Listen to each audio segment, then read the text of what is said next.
in the Gospels, when we hit the beginning words of some of these Gospels, it gets a little interesting. It's kind of funny, and I chuckle because the first words of the Gospel of Matthew are a big, long genealogy. It's a big, long genealogy, and it's something that I understand if people are like, hey, I'm going to maybe skim through this thing real fast because, we don't generally as a culture enjoy reading, super long genealogies of names we can't read, do we?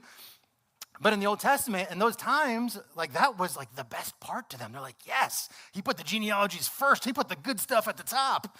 And they would read that and they would get excited about that because that's how their culture worked.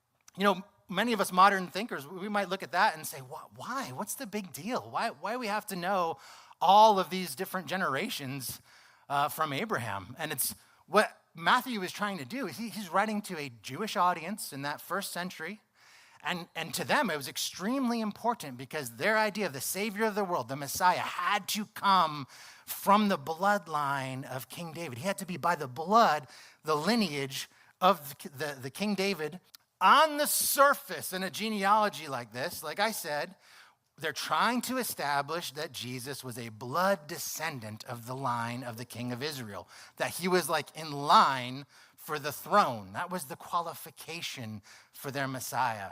That's on the surface of this genealogy.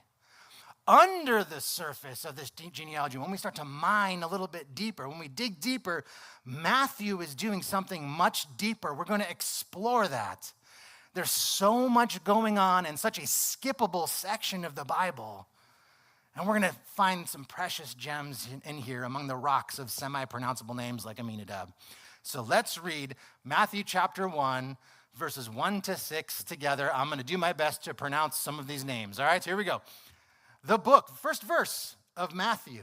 First, if you open up that New Testament, Matthew's your first book. It's the literal first verse starts a genealogy. It says the book of the genealogy of Jesus Christ. This is you may not realize, this is a Hebrew turn of phrase. This was a specific wording that he uses there to actually intentionally call back those Jewish readers to a previous story that they already knew about. For example, we talked last week in John. He did in the beginning, right? And he did that on purpose. He started his gospel on purpose to call back the idea of Genesis that also starts with in the beginning. He was making that comparison. Here in Matthew, you have something similar going on. His very first verse, the book of the genealogy, well, that's the same exact way that they did in Genesis 5:1, that they talked and they gave Adam's genealogy back there in Genesis 5:1, the book of the genealogy of Adam, right? So he intentionally uses the same words. Follow me here. I'm going somewhere with this. He intentionally uses the same words on purpose because he's trying to make a comparison of Jesus to Adam. Now, Adam's the first man created, and he has all these descendants. If we read Genesis 5, it would be even less pronounceable names. It's all of these descendants of Adam. It lists in that genealogy in Genesis. And all of those people have something in common, and that all those people are dead. That's all these people, they're dead. But in Jesus, we know as believers that anyone that is in Jesus will actually never die. We're going to live forever.